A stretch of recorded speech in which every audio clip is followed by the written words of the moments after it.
ቤት ቅድመ ክፍያ ስትከፍይ ሌላ ሰው ምን ነሽ ብሎ ደስ የሚችለው ገባሽ? ማለት ይታወቃል። እንደዚህ የሚባል ነገር የለም ጓደኛ ምናምን ገባሽ? አንደኛ ያላችሁን ነገር አንቺ በግልጽ እስካልነገርሽው ድረስ አንቺ ማን ስለሆንሽ ነው ለሱ ቅድመ ክፍያ ቤት የምትከፍይ? ቸገረኝ ብሎሻል፣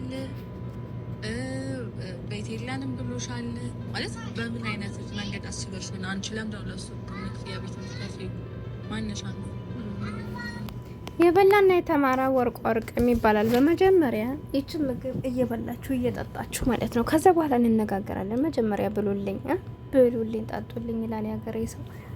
እና እንግዲህ ይችን ቪዲዮ ቦጭ አቃርጌ ወላሂ ማለት ነው እኔ የሁለቱ ሄሉ ነገሮች የሁለቱ የሄሉ ህይወቶች ማለት ነው በጣም ያሳዝኑኛልና የምሰራውን በእነሱ ነው በብዛት እና በእውነት በቃ መለስ ብዬ እያንዳንዳቸውን እያየሁ ነበርና በጣም ነው የሚገርማችሁ ነገር ይችል ብዙ ሰው እንግዲህ እዚህ ቪዲዮ ላይ ገብታችሁ ብትመለከቱ ብዙ ኮመንተሮች በቃ የሆነ የልቧን እንደምትናገር እውነትም የእህትነት ስሜት እንደማይሰማት በጣም ብዙ ኮመንቶችን አይቻለሁ እና በጣም ገርሞኝ እኔም ተናግሬያለሁ። በነገራችን ለመጀመሪያ ጊዜ እንደመጣች ነው እህቱ እንዳልሆነ ያወቅኩት ማለት ነው። ክብር ምንም ነገር ይሆናል አይደለ? አንዳንድ ጊዜ እኮ ውስጣችን ላይ መናገር እንፈልጋለን። ነገር ግን ደግሞ ያንን ሰው አብሮና ያለን ሰው ላለማስከፋት ስለምንፈልግ በቃ እናስመስላለን እና ያ እሷ የእውነቷን ነው። በፕራንክ ሰበብ ስንት ነገር ብላታል። ሄሉን በስንት ነገር እንግዲህ ከዚህ በላይ ማስረጃ የለም አይደለ? እያለቻት ያለችው አንቺ ማን ስለሆንሽ ነው የቤት ክፍያ መከፍሊው ቅድመ ክፍያ? አንቺ በምንም ልታስቢው ትችያለሽ። ነገር ግን ይሄን የቤት ክፍያ መክፈልሽን ያዩ ሴቶች ምን ይሰማቸዋል? አንቺ ምንድነሽ? ለምን ትከፍያለሽ? እኔ ደግሞ የኛንም ህይወት እያበላሸሽ ነው አለችና ዘወር ብላ ደግሞ ያሁን እህቱ ስለሆንኩኝ እሱ ቀርሞ እንዲያገባ እንፈልጋለን። እሱን የሚፈልጉት ደግሞ ብዙ ሴቶች አሉ። ያኔ ማለት አንዷ ማለት እሷ ናት። እንግዲህ ዛሬ ላይ እንደዚህ በዛ ደረጃ ያመማት እሱ ይበልበት እንጂ ቢኒ ነው ማለት ያለበት። አንቺ ጋር እንደዚህ ኖርማል ጓደኝነት እንደ ይሄ ቤት ሌላም ነገሮች ስታረጊልኝ ሌሎች ሴቶችን ማጣቸው እንደ ነው ብሎ መናገር ያለበት እሱ እንጂ ሰው ምን አገባት ሲጀመር። እና ብቻ በጣም ይገርማል። እና በጣም ዘወር ብላችሁ ስታስቡት ሄሉ ይሄን ሁላ ነገር አንቆርቁራ እርግጠኛ ነኝ የመጨረሻ የሚለያዩበት ሰዓት ነው። ያሳዝናል። አሰላሙ አለይኩም ወራህመቱላሂ ወበረካቱሁ። ውድና የተከበራችሁ የቻናል ቤተሰቦች እንዴት ናችሁ? ደህና ናችሁ ሆይ? እኔ ያለሁ አልሐምዱሊላህ። ለቻናል አዲስ ከሆናችሁ ላይክ፣ ሼር፣ ሰብ እያደረጋችሁ አበረታቱኝ። ከጎን የሆናችሁ ለምታበረታቱኝ፣ ሀሳብ አስተያየት ለምትሰጡኝ ከልብ ነው የማመሰግነው። ይህን ቪዲዮ ቀንጨብ አድርጌ ያመጣሁላችሁ ለምንድን ነው የሰው ልጅ ከመውጣቱ በፊት ብዙ ነገሮችን ማስተዋል አለበት። ገባችሁ አይደለ? የሆነ ስትኖር እኮ እየመረራችሁ እየዋጣችሁ የምኖሩ ነገር አለ። አንዳንዴ ደግሞ በተፈጠረበት ነገር እንዴ ይሄ ነገር ማለት ብሎ ብቻ በብዙ ነገር ተርጉሞ የሚወጣም ሰው ቸኩሏል። ነገር ግን ታግሳችሁም ደግሞ እውነታውን ተረድታችሁ ከበፊት ከኋላ እያንዳንዷን ነገር ሰላም ስንሆን ማንንም ማናስተውሰው ሁላ ግን በተጣላችሁ ሰዓት ወደፊትም ወደ ኋላም ወደ ግራም ወደ ቀኝም አይታችሁ ህይወታችሁን ትመረምራላችሁና እኔ ሄሉሻ እንደነገርኳችሁ ቢኒ የመጨረሻ የህይወት አጋሯ ሆኖ አብሮ ቢቀጥሉ በጣም ደስ ከምላችሁ ሰዎች አንዷ ነኝ። ድጋሜ በወንድ እንድትጎዳ አልፈልግም። ለምን ብዙ ነገሮች አሉባት ይችላል ከጎኗ የሚሆን ሰው ያስፈልጋታል። እንደገና ደግሞ በሁሉ ነገሮች ላይ ይመጣጣናሉ። ቢኒ ጋር እኔ ደህና ናቸው በአቋም በመልክ በእያንዳንዱ ነገር የሆነ ለሙስባ ሰዎች ሰው ሲያወራ ይደውላሉ አሉ እና ለማንኛውም ማለት ነው።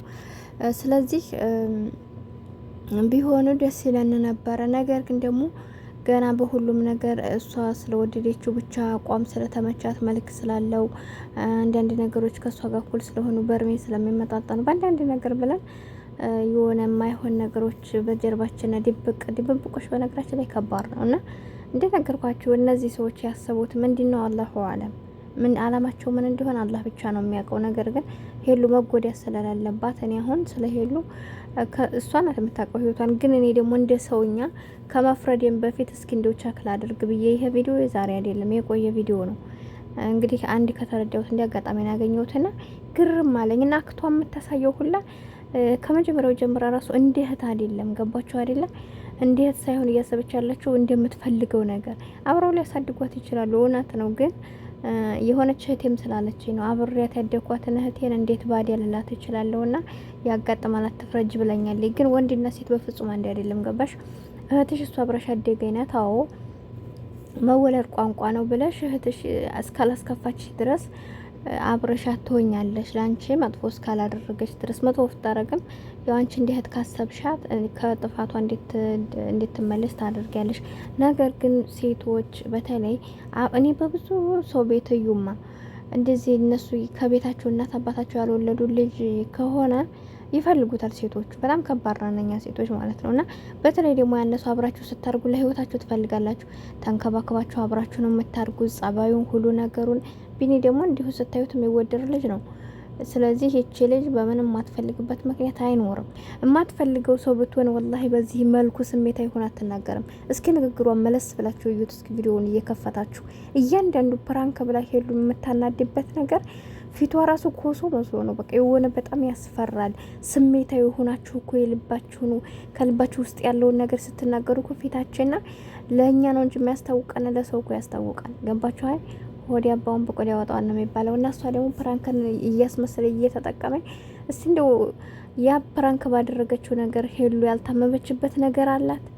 የሚያሳመም ነገር ነው መነግራት። ያ ማለት እንግዲህ እሷ በተዘዋዋሪ ተፈልጓል ልጁ አይታወቅም። ያላየሽውን ነገር አታውሪ ልትሉኝ ትችላላችሁ። ነገር ግን የሰው ልጅ እያያችሁት ነው። አብራችሁም ኑራችሁ አታውቁትም። ኖርማሊም ደግሞ እንደዚህ የምታውቁት ሰው አላችሁና ስሜት ደግሞ ያስታውቅብናል ፊታችን ላይ ምንም ቢሆን አማኑኝ ሄሉ እንደ ቻይነቱን ሁሉ ዙራይታ ብቻ ከባድ ነው ስነግራችሁና ለምን ተደበቀኝ ነው በተናገሩ ችግር የለውም። ግን የደበቁበት የራሳቸው ምክንያት አላቸው። አሁን ለምን እንደዚህ ልጅ ወጣ በዛ ላይ ራሱ ሄሉ ጋር ተጣልቶ ያብን እንዴት ሲያረግ እንደነበር አይታችኋል። በመቀጠል ደግሞ አንድ ልነግራችሁ የምፈልገው ምን አለ መሰላችሁ የሆነ ሰዓት ላይ ታስታውሳላችሁ እኔ እህቱን መርጦ እኮ ነበረ። እንደውም እኛ ለአንተ የእውነት እህትህን ካዲ አላልንህም፣ እህትህ ናት። ነገር ግን ሚስትና እህት ያንድ አይነት ቦታ አይሰጥም ብለ ነው እህቱንም እንትን አይልም። ያችኛይቱንም ሄሉንም ማስከፋት አልፈለግም። የእናቱ ልጅ የማይሆነችውን አይታችኋል። ማርክ አሁን ቤት የራሱ በቤዚና በማርክ ህይወት ገብታ አንድ ሰዓት ላይ በጥፊ ሁሉ እስከ ማለት ደረጃ ደርሷል። ገባችኋ? ስለዚህ የእናት አባታችን ልጅ ስህተት ከሰራነ እጅም አንስቶ ይመታናል፣ ይቆጣናል። በኮንፊደንስ ታው ብሎ የሚናገራቸው ነገሮች በቃ አያችኋ። ምክንያቱም የእናት አባታችሁ ልጅ ብትናገሩት እንደማንቀየመው እንደማንጨክንበት ስለሚያውቅ በቃ ጥፋት ውስጥ ከመሰለው ወይም ሚስቱን የምናስቀይም ከሆነ በቃ ሚስቱን ከሚያስቀይም እኛም ቢያስቀይም ይሻላል። ለምን እኛ የእናቱ ላይ ስለሆነ አንጨክንበትም? ወይም ደግሞ እሷ እኮ ባዲያ ናት ይከፋታል፣ አንቺ ግን እህቴ ነሽ ብሎ ስለሚያስብ ስለሚዘናብና በኮንፊደንስ ነው የሚቆጣው። እና እኔ ዛኔ ነው የተረዳሁት። በቃ እንደውም ወተት ሚዲያ ተደልቶብኝ ነው እንጂ በዛ ቪዲዮ ሰርቼላችሁ ነበረ። ስለዚህ ቢኒ እህቱ እንዳላለች የዛኔ ነው የተረዳሁት እኔ በቃ ይህችኛይቱንም ሀሳብ መጉዳት ማንቀፍ አይፈልግም። የዚያኛይቱንም ሀሳብ እንትን ማለት አይፈልግም። ጭራሹን ጠቅልላ አድርጎ ሄሉን አልሰማም ብሎ ከዚያ ጋር የሆኑ አይተነ እንዲወት እህቱ እኮ አብረው ልኖር አችልም እያልን ስንከራከር ነበረና የሆነ ሰዎቹ የያዙትን ኬዝ አላቸው። ሲጀመር የሆነ ምክንያት አላቸው። በነገራችን ላይ እኔ ያሳዘነች ነገር ሄሉ የዋህ ናት። እንኳን ቢኒን ያብን ራሱ አይታችኋል። እንዲወጡ ነው የምፈልገው ሁሌ ቪዲዮ በሰራይ ቁጥር ባካችሁ 50 ያስገቡት እያለ ሁሌ ከመለፍለፍ ይሄ ብቻ በቂ ነው። የሰው ልጅ እንዲያድግ ማድረግ በራሱ ይሄ መልካም ህሊና ነውና ምንም የቀርባት ነገር የለም። ጸባዩን አስተካክሎ የእውነት የሚወዳ ከሆነ እንደዚህ ድብብቆቹን ትቶ ከያብም ጋር ያለውን ነገር ወደዛ ሴትና ወንድ በማናገር ነው አንድ ቤት የሚኖረው። የእናት ያባል ያልሆነ ሰው ራሱን ችሎ ማኖር የሚችል ከሆነ የእውነት ምንም ነገር ከዛ ይጋፋለው ችግር የለም። ግን ደግሞ እንደዚህ አይነት ነገር ዛሬም ነገም ከሷ ጋር የሚልፈሰፈስ አይነት ሰው ከሆነ አውቶ አይደለችም። ነገ ጧትም ደግሞ ሚስቴና ሊለን ይችላል። ያለፈ ታሪክ ነው ሊል ይችላል። ወይ ደግሞ እሷ ናት የምወደኝና ያልወዳትም ብሎ እንዲዋሽ ይችላል።